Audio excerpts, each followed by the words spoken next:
எல்லாருக்கும் வணக்கம். கதை போமா வித் ஆர்ஜி. கிழவனும் கடலும் புத்தகத்துக்கு அப்புறம் ஒரு வாரம் நம்ம குட்டி குட்டி ஸ்டோரிஸாக கேட்டோம்.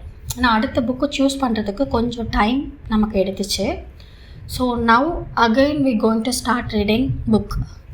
என்ன புக்கு நம்ம சூஸ் பண்ணியிருக்கோம் அப்படின்னா 7 Habits of Highly Effective People, அதிக சக்தி வாய்ந்த மனிதர்களின் 7 பழக்க வழக்கங்கள் இன் தமிழ். என்னென்னா இது கொஞ்சம் யோசிச்சு தான் அந்த புக்கை நான் சூஸ் பண்ணேன். ஏன்னா 813 பேஜஸ் இருக்குது. 400 பக்கம் 300 பக்கமே நிறையா பார்ட்ஸ் வந்துச்சு. பட் இந்த புக்கு படிக்கணும்னு ரொம்ப ஆசையும் வந்துடுச்சு. ஸோ என்ன தான் இருக்குதுன்னு பார்க்கணும் அப்படின்றது.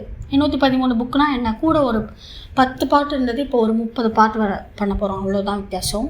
ஸோ கொஞ்சம் பொறுமையாக எப்பவும் போல் 20 மினிட்ஸாக நம்ம பிரித்து ஒரு பார்ட்டையும் நம்ம கேட்கலாம். ஸோ வாங்க நம்ம புக்கு ரீட் பண்ண ஸ்டார்ட் பண்ணிடலாம். டேரெக்டாக நம்ம முன்னுரைக்கு போயிடலாம். ஏன்னா முன்னுரைக்கு முன்னாடி நிறையா பேஜஸ் இருக்குது. ஸோ நம்ம முன்னுரையிலேருந்து ஸ்டார்ட் பண்ணிடலாம். முன்னுரை: இப்புத்தகம் முதலாக 1989 வெளிவந்தது. அதன் பிறகு பிரமிக்க வைக்கின்ற ஏராளமான மாறுதல்களை உலகம் சந்தித்துள்ளது. வாழ்க்கை மேலும் சிக்கல் நிறைந்ததாகவும் அதிக மன அழுத்தத்தை உண்டாக்கக்கூடியதாகவும் ஈவிரக்கமற்றதாகவும் மாறியுள்ளது. நாம் தொழில் யுகத்தில் இருந்து தகவல் யுகம் அல்லது தகவல் தொழிலாளர் யுகம் என்று அழைக்கப்படுகின்ற காலகட்டத்திற்கு வந்து சேர்ந்திருக்கிறோம்.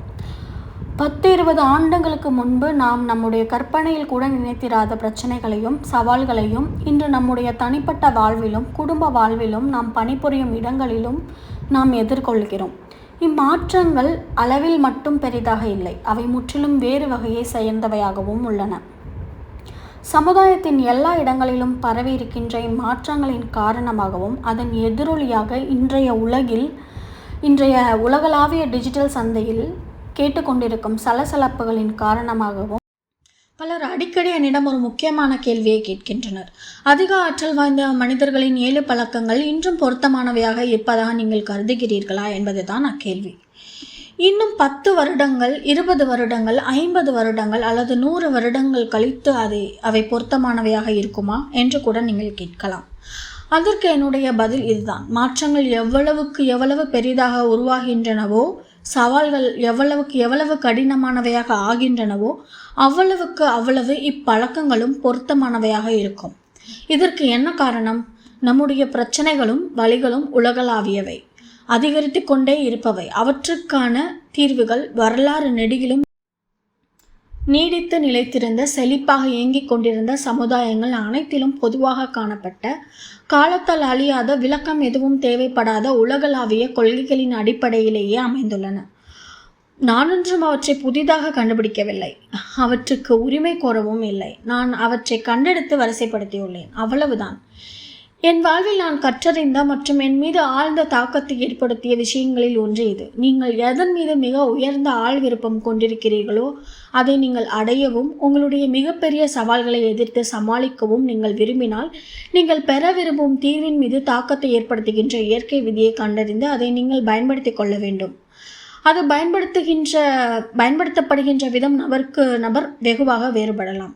நம்முடைய தனித்துவமான திறமைகள், வலிமைகள், படைப்பாற்றல் போன்றவற்றை அது சார்ந்திருக்கும். ஆனால் இறுதியில் நீங்கள் மேற்கொள்கின்ற எந்த ஒரு காரியத்திலும் நீங்கள் வெற்றி பெற விரும்பினால், எந்த கொள்கைகள் அந்த வெற்றிக்கு காரணமாகவும் அதனோடு பிணைந்தும் உள்ளனவோ அந்த கொள்கைகளோடு நீங்கள் இணக்கமாக இயங்க வேண்டும். பெரும்பாலானோர் இப்படி சிந்திப்பதில்லை. குறைந்தபட்சம் பிரஞையோடு அவர்கள் இவ்வாறு சிந்திப்பதில்லை. நம்முடைய ஜனரஞ்சகமான கலாச்சாரத்தில் கொள்கை பிடிப்புள்ள தீர்வுகள் நாம் பொதுவாக பின்பற்றப்படுகின்ற நடைமுறை போக்கிற்கும் சிந்தனைக்கும் நேரெதிரானவையாக இருப்பதைக் கண்டு நீங்கள் ஆச்சரியம் அடைவீர்கள். நாம் வழக்கமாக எதிர்கொள்ளும் ஒரு சில சவால்கள் மூலம் இந்த முரண்பாட்டை நான் விவரிக்கிறேன். பயமும் பாதுகாப்பின்மையும். பெரும்பாலான மக்கள் இன்று பயத்தின் அசுர பிடியில் சிக்கி தவித்துக் கொண்டிருக்கின்றனர். எதிர்காலம் குறித்து அவர்கள் பயப்படுகின்றனர். அலுவலகத்தில் தாங்கள் காவு கொடுக்கப்பட்டு விடுவோமோ என்று அவர்கள் அஞ்சுகின்றனர்.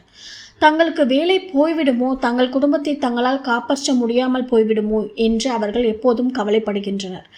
இந்த பாதுகாப்பின்மை உணர்வின் காரணமாக வாழ்க்கையில் துணிச்சலுடன் செயல்படாத தன்மையும் அலுவலகத்திலும் வீட்டிலும் பிறரை சார்ந்திருக்கும் போக்கும் அவர்களிடம் தலை தூக்குகின்றன.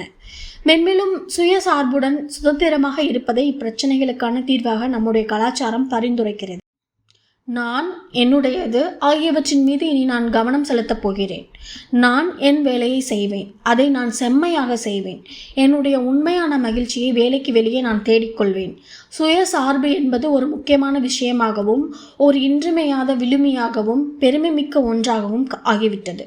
இதில் பிரச்சனை என்னவென்றால், நாம் இப்போது சகசார்பு சமுதாயம் ஒன்றில் வாழ்ந்து வருகிறோம். நம்முடைய முக்கியமான சாதனைகளை நாம் அடைய வேண்டும் என்றால் அதற்கும் நம்மிடம் இப்போது இருக்கும் திறமைகள் மட்டும் போதாது. சகசார்பு திறமைகளும் கட்டாயம் தேவை. எனக்கு அது இக்கணமே வேண்டும். மக்களுக்கு எல்லாம் வேண்டும், அதுவும் இக்கணத்திலேயே வேண்டும். எனக்கு பணம் வேண்டும், எனக்கு ஒரு பெரிய அழகான வீடு வேண்டும், அருமையானதொரு கார் வேண்டும், இருப்பதிலேயே பெரிய மிகச்சிறந்த பொழுதுபோக்கு சாதனம் வேண்டும். இவை அனைத்தும் வேண்டும். நான் அவற்றுக்கு தகுதியானவன்தான். இன்றைய கடனட்டை கலாச்சாரம் இப்போது வாங்கிக் கொள்ளுங்கள், பிறகு பணம் கொடுத்தால் போதும் என்ற போக்கை எளிதாக்கியுள்ள போதிலும் பொருளாதார நிதர்சனங்கள் ஒரு நாள் எப்படியும் வந்து நம் வீட்டு கதவை தட்டும். நாம் நம்முடைய வருவாய்க்கு அதிகமாக பொருட்களை வாங்கி கொண்டிருக்கிறோம் என்பது அப்போது நமக்கு நினைவூட்டப்படும். சில சமயங்களில் அந்த நினைவூட்டல் பெரும் வேதனையையும் உடனழைத்து வருகிறது. நிலைமை அப்படி இல்லை என்று நீண்ட காலம் நம்மால் பாசாங்கு செய்ய முடியாது. வட்டியின் இரும்பு பிடி தொடர்ந்து ஈவிரக்கமின்றியே இருக்கும். நாம் எவ்வளவு கடினமாக உழைத்தாலும் அது போதுமானதாக இருக்காது. தலை சுற்ற வைக்கும் தொழில்நுட்ப மாறுதல்கள், உலகமயமாதலால் முடுக்கிவிடப்படுகின்ற போட்டிகளின் அதிகரிப்பு ஆகியவற்றின் காரணமாக இன்று நாம் வெறுமனே கல்வி கற்றால் மட்டும் போதுமானதாக இருப்பதில்லை. மாறாக நாம் தொடர்ந்து நம்மை புதுப்பித்துக் கொண்டும் நம்மை கூர்த்திட்டிக் கொண்டும் இருக்க வேண்டும். நாம் தேவையற்றவர்களாக போய்விடாமல் இருக்க வேண்டும் என்றால் நாம் தொடர்ந்து நம்முடைய புத்திசாலித்தனத்தை வளர்த்து கொண்டே இருக்க வேண்டும். அதோடு நம்முடைய திறமைகளை பட்டை திட்டிக் கொள்ள வேண்டும். அவற்றை வளர்த்துக்கொள்ள தேவையான முதலீடுகளை நாம் செய்ய வேண்டும். வேலையை பொறுத்தவரை நாம் நம்முடைய இலக்குகளை அடைவதற்கு நம்முடைய மேலதிகாரிகள் தொடர்ந்து நம்மை உந்தி தள்ளி கொண்டே இருப்பார்கள். அவர்களை பொறுத்தவரை அதற்கு வலுவான காரணம் இருக்கலாம். போட்டி மிக கடுமையாக இருக்கிறது. இதில் தப்பி பிழைத்திருப்பதில் தான் எல்லாமே அடங்கியுள்ளது. காலையில் விதைத்தால் மாலையில் அறுவடை செய்ய வேண்டும் என்பது போன்ற தேவைதான் இன்றைய யதார்த்தமாக உள்ளது. மூலதனத்திற்கு அதுதான் தேவை. ஆனால் நீடித்திருத்தலும் வளர்ச்சியும் தான் வெற்றியின் உண்மையான மந்திரம். உங்களுடைய காலாண்டு இலக்கை உங்களால் எட்ட முடிந்திருக்கலாம்.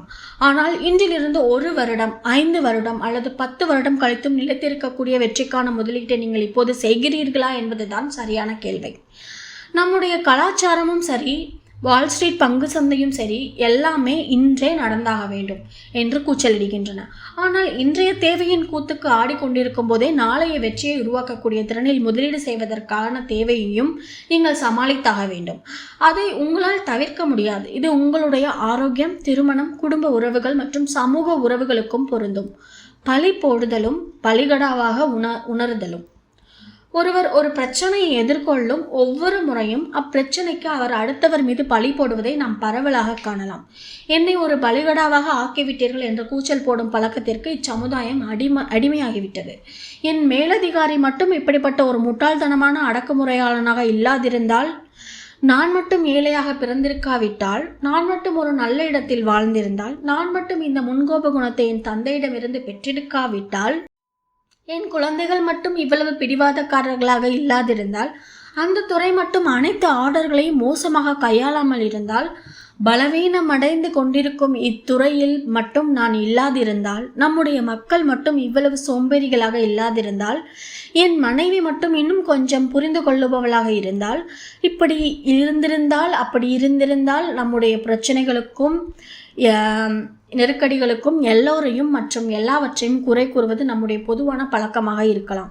வழியில் இருந்து அது தற்காலிகமாக நிவாரணம் கூட அளிக்கலாம். ஆனால் அது நம்மை அப்பிரச்சனைகளில் இருந்து மீட்பதற்கு பதிலாக அவற்றோடு பிணைத்து விடுகின்றது. தன்னுடைய சூழலை ஏற்றுக்கொண்டு பணிவுடன் அதற்கு பொறுப்பேற்று கொண்டு அத்தகைய சவாலை நேரடியாகவோ அல்லது சுற்றி வளைத்தோ எதிர்கொள்ள தேவையான முயற்சிகளை எடுக்கும் துணிச்சல் மிக்க ஒருவரை எனக்கு காட்டுங்கள். தேர்ந்தெடுப்பின் உச்சக்கட்ட சக்தியை நான் உங்களுக்கு காட்டுகிறேன்.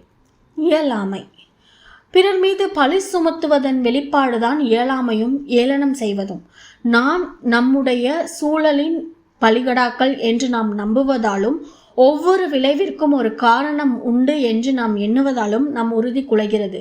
உத்வேகம் காணாமல் போய்விடுகிறது. அதனால் நாம் விரக்தி அடைந்து மேலும் முன்னேற முடியாத நிலைக்கு தள்ளப்படுகிறோம். வாழ்க்கை எனும் சதுரங்க விளையாட்டில் பிறரால் நகர்த்தப்படக்கூடிய ஒரு காலாட்படை வீரனைப் போல, ஒரு விளையாட்டு பொம்மையைப் போல, சக்கரத்தில் உள்ள ஒரு பற்சக்கரத்தைப் போல சொந்தமாக எதுவும் செய்ய இயலாதவன் நான் என்ன செய்ய வேண்டும் என்று கூறுங்கள், செய்கிறேன். அறிவும் திறமைகளும் ஒருங்கே அமைய பெற்றவர்கள் கூட இப்படி உணர்கின்றனர். எனவே அதை தொடர்ந்து வரும் ஊக்க இழப்பாலும் மனச்சோர்வாலும் அவர்கள் பாதிக்கப்படுகின்றனர். இதற்கு நம்முடைய கலாச்சாரம் அளிக்கும் தற்காப்பு நடவடிக்கை இதுதான். நீங்கள் எவராலும் எதனாலும் ஏமாற்றம் அடையாமல் இருப்பதற்கு வாழ்க்கை குறித்த உங்களுடைய எதிர்பார்ப்புகளை குறைத்து கொள்ளுங்கள். ஆனால் இதற்கு நேரெதிரான நான் தான் என் வாழ்வின் படைப்பாற்றல் என்ற கண்டுபிடிப்பு தான் வளர்ச்சி கொள்கையாக வரலாறு நெடுகிலும் விளங்கி வந்துள்ளது. வாழ்க்கையில் சமநிலையின்மை. நம்முடைய இந்த அலைபேசி கலாச்சாரத்தில் நம் வாழ்க்கை மென்மேலும் அதிக சிக்கல் நிறைந்ததாகவும் அதிகமான மன அழுத்தத்தை உருவாக்குவதாகவும் மிக அதிகபட்ச எதிர்பார்ப்புகளை உள்ளடக்கியதாகவும் முற்றிலும் மனசோர்வடைய செய்வதாகவும் உருவாகி இருக்கிறது. நவீன தொழில்நுட்பத்தின் உதவியோடு நாம் நம்முடைய நேரத்தை செம்மையாக நிர்வகிக்கவும் குறைந்த நேரத்தில் அதிகமான விஷயங்களை செய்யவும் அதிக செயல்திறனை அடையவும் பெருமுயற்சி செய்தாலும் நாம் ஏன் நம்முடைய உடல் நலத்தையும் குடும்பத்தையும் நாணயமான நடத்தையும் நம்முடைய வேலைக்கு இன்றியமையாத பிற விஷயங்களையும் பெண்ணுக்கு தள்ளிவிட்டு முக்கியமற்ற விஷயங்களுக்கு அளவுக்கு அதிகமான முக்கியத்துவத்தை கொடுத்து கொண்டிருக்கிறோம்? நம் வாழ்வின் ஆதாரமாக விளங்கும் வேலை இங்கு பிரச்சனை அல்ல. மாற்றம் கூட பெரிய பிரச்சனை இல்லை. சீக்கிரமாக வேலைக்கு போ, தாமதமாக அங்கிருந்து கிளம்பு, திறமையாக இயங்கு, தியாகம் செய் என்று நம்முடைய நவீன கலாச்சாரம் கூறுகிறது. ஆனால் வாழ்வில் சமநிலையையும் மன அமைதியையும் இவை கொடுப்பதில்லை என்பதுதான் உண்மை.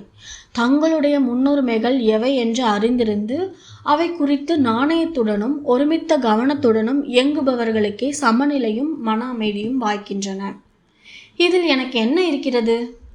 வாழ்க்கையில் நமக்கு எது ஒன்று வேண்டுமானாலும் அதில் நம் முதலிடத்தை குறிவைக்க வேண்டும் என்று நம்முடைய கலாச்சாரம் நமக்கு கற்றுக் கொடுத்துள்ளது.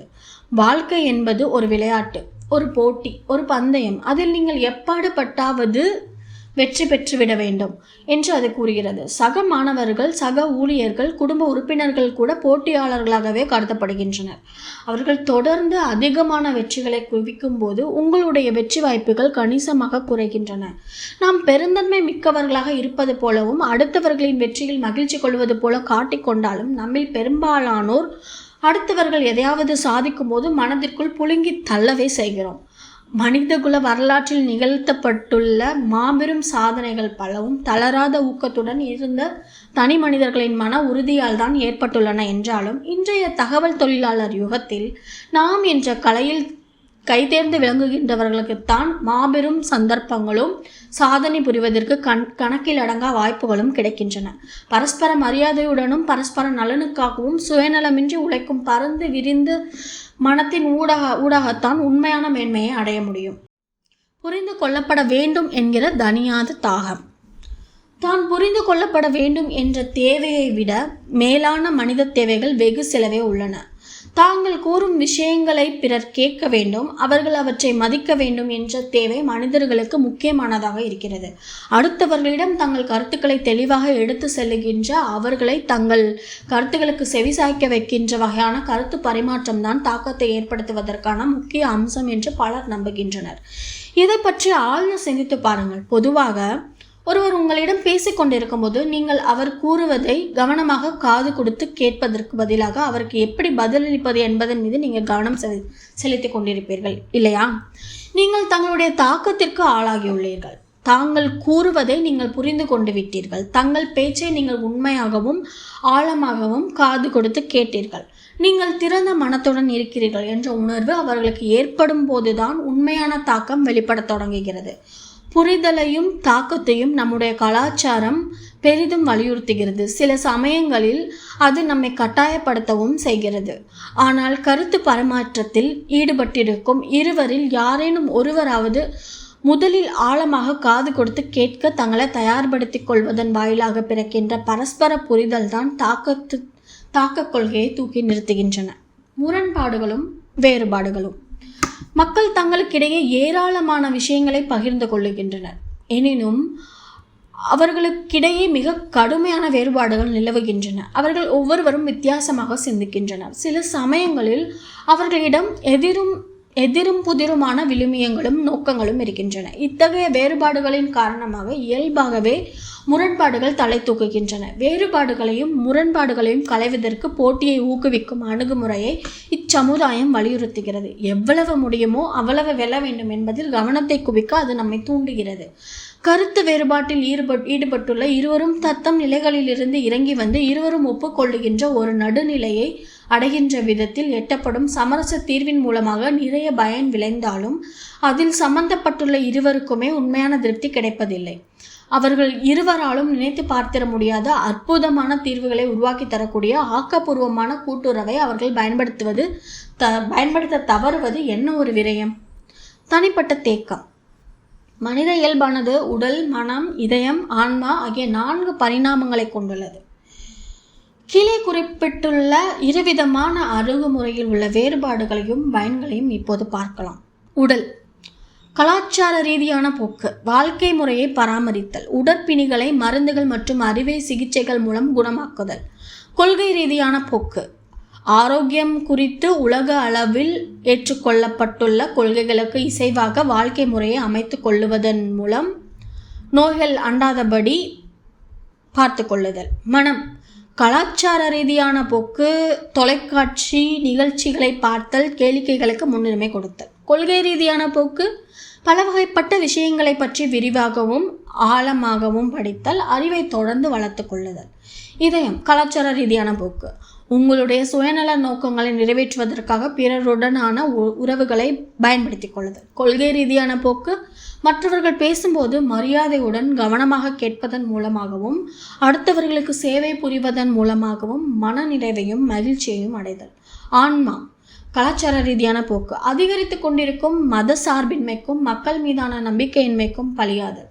கொள்கை ரீதியான போக்கு. வாழ்வில் அர்த்தம் வேண்டும் என்ற நம்முடைய அடிப்படை தேவையின் மூலாதாரமும் வாழ்விலிருந்து நாம் பெற விளையும் நேர்மறையான விஷயங்களின் மூலாதாரமும் கொள்கைகளே என்பதை உணர்ந்து கொள்ளுதல். இயற்கை விதிகள் தான் இக்கொள்கைகள், கடவுள்தான் இந்த இயற்கை விதிகளின் மூலாதாரம் என்று தனிப்பட்ட முறையில் நான் நம்புகிறேன். உலகளாவிய இவ்விரு சவால்களையும் உங்களுடைய தனித்துவமான தேவைகள் மற்றும் சவால்களையும் கருத்தில் கொள்ளுமாறு உங்களை நான் கேட்டுக்கொள்ளுகிறேன். நீங்கள் அப்படி செய்யும்போது நிலைத்திருக்கக்கூடிய தீர்வுகளையும் நீங்கள் பயணிக்க வேண்டிய திசையையும் நீங்கள் கண்டுகொள்ளுவீர்கள். அதோடு ஜனரஞ்சகமான கலாச்சார போக்கிற்கும் காலத்தால் அழியாத கொள்கை ரீதியான போக்கிற்கும் இடையே உள்ள முரண்பாடுகள் மென்மேலும் வெளிப்படையாக தெரிவதையும் நீங்கள் காணுவீர்கள். என் கருத்தரங்குகளில் நான் எப்போதும் கேட்கும் ஒரு கேள்வியை உங்கள் முன் வைக்கிறேன். மரணப்படுக்கையில் இருப்பவர்களில் யார் தாங்கள் இன்னும் அதிகமான நேரத்தை தங்கள் அலுவலகத்திலோ அல்லது தொலைக்காட்சி நிகழ்ச்சிகளை பார்ப்பதிலோ செலவிட்டிருக்கலாம் என்று விரும்புவார்கள்? யாரும் அவ்வாறு விரும்ப மாட்டார்கள். தங்கள் அன்புக்குரியவர்கள், தங்கள் குடும்பத்தார், தாங்கள் சேவை புரிந்துள்ள நபர்கள் ஆகியோரை பற்றித்தான் அவர்கள் அப்போது சிந்திப்பர். மனித தேவை என்னும் பிரமிடின் உச்சியில் இருப்பது சுய அறிதல் என்று முழங்கிய மிகப்பெரிய அமெரிக்க உளவியலாளரான ஏப்ரஹிம் மாஸ்லோ கூட தன்னுடைய கடைசி காலத்தில் மகிழ்ச்சியும் மனநிறைவும் தன்னுடைய பங்களிப்புகளும் தான் சுய அறிதலை விட மேன்மையானவை என்று கூறுகிறார். என்னை பொறுத்தவரையும் இதுதான் உண்மை. 7 பழக்கங்களில் பொதிந்து கிடக்கின்ற கொள்கைகள் என் குழந்தைகள் மற்றும் பேர குழந்தைகளின் வாழ்வில் பெரும் தாக்கத்தை ஏற்படுத்தியுள்ளன. அத்தாக்கம் பெரும் மனநிறைவு அளிப்பதாக இருக்கிறது. எடுத்துக்காட்டாக 19 வயது நிரம்பியுள்ள என்னுடைய பேத்தி ஷானன் ருமேனியா நாட்டில் உள்ள அனாதைகளுக்கு சேவை செய்ய இருக்கப்பட்டாள். அவள் எனக்கும் என் மனைவி சாண்ட்ராவுக்கும் எழுதிய கடிதத்தில் ஒரு நாள் நோய்வாய்ப்பட்டிருந்த ஒரு சிறு குழந்தை என் மீது வாந்தி எடுத்துவிட்டு பிறகு என்னை கட்டியணைக்க முற்பட்டது. அக்கணத்தில் ஒரு தெய்வீக வழிகாட்டுதல் எனக்கு கிடைத்தது என்று அவள் குறிப்பிட்டிருந்தாள். அதைத் தொடர்ந்து நான் இனியும் சுயநலமாக வாழ விரும்பவில்லை, பிறருக்கு சேவை செய்ய நான் என் வாழ்வை அர்ப்பணிக்கப் போகிறேன் என்று ஷானன் உறுதி பூண்டாள். நான் இதை எழுதி கொண்டிருந்த வேளையில் அவள் மீண்டும் ருமேனியாவுக்கு திரும்பி சென்று அம்மக்களுக்கு சேவை புரிந்து வருகிறாள். எங்களுடைய குழந்தைகள் அனைவருக்கும் திருமணமாகிவிட்டது. அவர்கள் அனைவரும் தங்களுடைய வாழ்க்கை துணைவர்களுடன் இணைந்து சேவையை அடிப்படையாக கொண்ட வாழ்க்கை குறிக்கோள்களை வடிவமைத்துள்ளனர். அவர்கள் அதன்படி வாழ்ந்து வருவதை காணும்போது எங்கள் மனதில் பெருக்கெடுத்து ஓடும் மகிழ்ச்சியை அளவிட முடியாது. இதோட இன்னைக்கான பாட்டை நம்ம முடிச்சுக்கலாம். நாளைக்கு மேற்கொண்டு படிக்க ஸ்டார்ட் பண்ணலாம். கண்டிப்பாக இந்த பதிவு உங்களுக்கு பயனுள்ளதாக இருந்திருக்கும் நம்புகிறேன். பயனுள்ளதாக இருந்துச்சுன்னா கதைப்போமா வித் ஆர்ஜி சேனலை லைக் பண்ணுங்கள், ஷேர் பண்ணுங்கள், கமெண்ட் பண்ணுங்கள். கண்டிப்பாக சப்ஸ்கிரைப் பண்ணுங்கள். தேங்க்யூ.